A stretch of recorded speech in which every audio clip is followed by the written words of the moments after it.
Good morning. It is. It is. So I want to talk a little bit about meditation. So if we can be, do, or have everything that we want to get ahead of it, how can I use that to help breathe away resistance or eliminate the things that are maybe holding me back? Because when you meditate, you quiet your mind, and when you quiet your mind, you stop thought, and when you stop thought, you stop resistant thought, and when you stop resistant thought, you have access to what's in your vortex. So how can I carry that on through the day and not just for that 15 minutes? Well, maybe you can't, but you don't worry about that, because that is resistant thought. Next. Just catch a snatch of it here and a snatch of it there and a snatch of it there. Just do your best. Just tilt the scale just a little bit, and it won't take long, because you see, right now to you it just sounds like someone excited about something who seems like they know what they're talking about. But when you take the time to meditate or to make lists of positive aspects, and you are certain, or you feel pretty good that you are resistant free, and then an idea bubbles up or roars up from your vortex, and you follow through with it, and you receive the immediate reward of feeling great. That's the first thing that will happen. A moment of clarity, or a moment of insight, or a moment of euphoria, or a moment of interest. Doesn't matter what label you give it, it feels really good to you. And then another, and then another. We're not asking you to expect it to bubble up and manifest. We're asking you to allow it to bubble up and feel it, and acknowledge that you feel it, and milk it as long as you can, and see what else it turns to before your practical mind gets involved and you start introducing resistance into the equation. That's the game you want to play. How long can I go resistant free? But even when you play that game, now you make it resistant right from the get-go, because you're trying to be perfect. You don't have to be perfect. You don't have to only think pure positive thoughts. Your contrast served you. That's how all the ingredients got into your vortex, and your inner being knows what that all adds up to, the lifetimes of glorious experience that adds up to. We called this gathering for a while the science of deliberate creation, but you were too heavy on the thinking part. And then we began calling it the art of allowing, the art of receiving, the art of every now and again getting into the receiving mode, so that you can receive an impulse about something. Don't you have experiences that you could tell one another about how you cared about something? Maybe something caused you to worry about it, and you cared about it, and then you were carefree, or maybe you don't even remember that part, but you turned a corner and there it was, and it just felt like it came out of nowhere. And we want you to know that things are ready to come out of what you think is nowhere all the time. Great ideas are ready to come out of what you want to call nowhere, because they're not coming out of the tangible piles that you've been gathering. They're coming out of the intangible, non-resistant, well-stocked kitchen, stocked by only the ingredients that you want. And so it's about getting into the receptive mode is everything.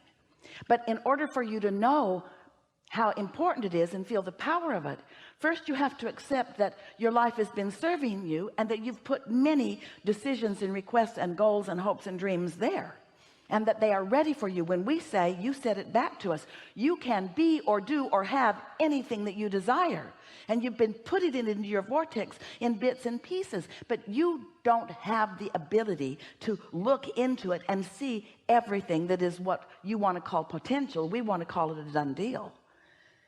And your inner being will inspire you according to your path of least resistance. Let's say that you have something that you really want, but you are really thinking in opposition of it, and your inner being knows that you want it and knows where you stand vibrationally. Your inner being will offer you impulses that will guide you around your resistant thought. You did that with your children when they were little. Do you remember? When you knew that there was that thing that they always wanted to do in that store, do you remember you never took them down that aisle? You always took them on a path of least resistance, a path that you felt would be a more comfortable experience for them and for you. And so it's the same sort of thing. Your inner being knows. Do you meditate? Do you? Do you quiet your mind? And have you heard from us here today? Do you have a sort of renewed interest in the power of that quieted mind? We'll talk more about meditation if you want to. Do you want to? What do you want? I do. So quieting the mind, sometimes thoughts come to me, things like. Well, here's the thing. Let's say that you woke up and you were thinking about something. It could be positive or negative. Let's just say you were thinking about it. Now let's say that it's not all that positive. Then you check your email and there's more about it in there.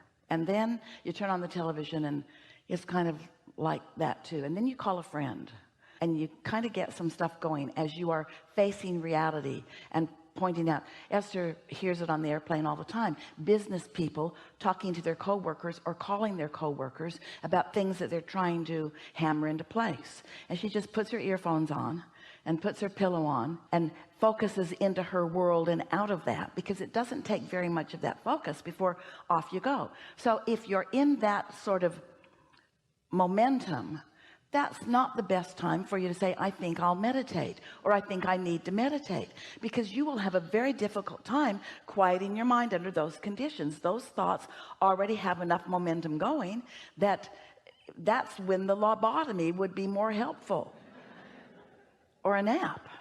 We would meditate when there's the least amount of momentum going. It's sort of like, have you ever felt like you really needed to sleep but you couldn't sleep, and the harder you tried to sleep, the more you couldn't sleep? Well, meditation is like that for you. You say, I need to meditate, I really need this, but you can't, because you're focused on what's holding you away from it. So it's what's getting bigger. So what you do is you wait for a sort of clear space, and that usually comes earlier in the morning. Maybe it comes after your kids leave the house.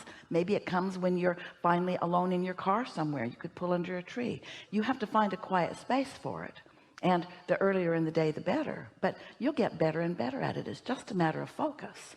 We recommend that you focus upon something that doesn't require very much thought, because to say I'm not going to think about anything, now you're thinking about not thinking about anything, and everything in the world that you're not wanting to think about, you're thinking about.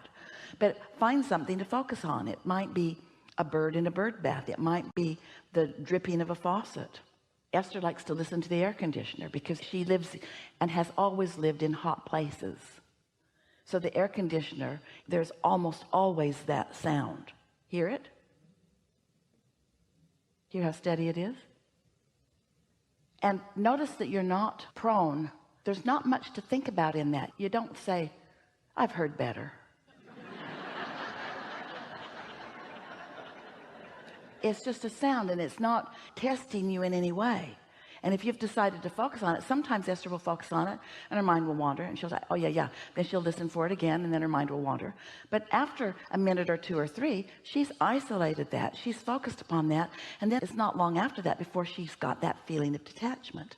And do you know, you could meditate for 15 or 20 minutes. That's as long as we would encourage for any one setting, once a day. You could meditate for 15 or 20 minutes, and you might only catch that feeling of detachment the last minute or two or three. That's enough. That's enough. Just quiet your mind and allow yourself access to what your inner being knows. What my inner being knows about what? What your inner being knows about all the things you want and what you are most likely to receive a thought about now.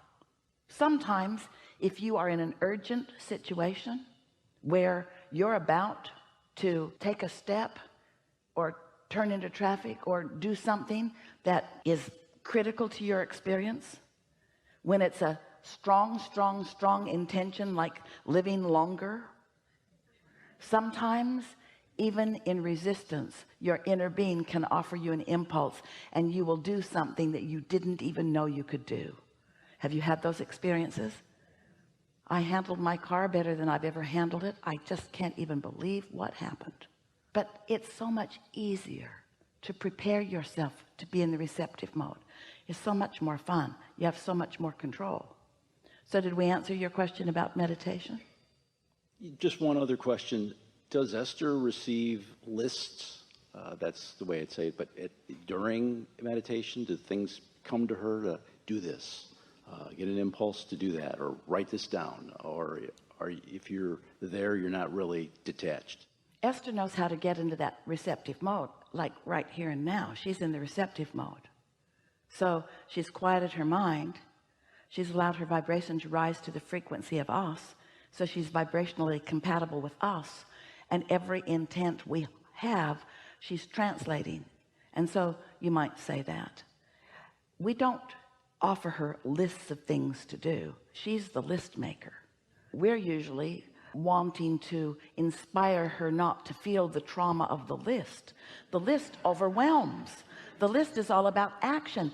The list is about puny, paltry, mediocre creation. That's not what we teach. You're not ever going to get a list from us. What you will get from us is a feeling of invincibility. What you'll get from us is an idea that just feels good. What you'll get from us is a feeling of empowerment. But you see, until you actually get detached a few times through meditation, or however you do it, appreciation does it too, and then actually feel an impulse occur to you. And the thing is, you want them to be writing on the wall, burning bushes, change the world kind of impulses.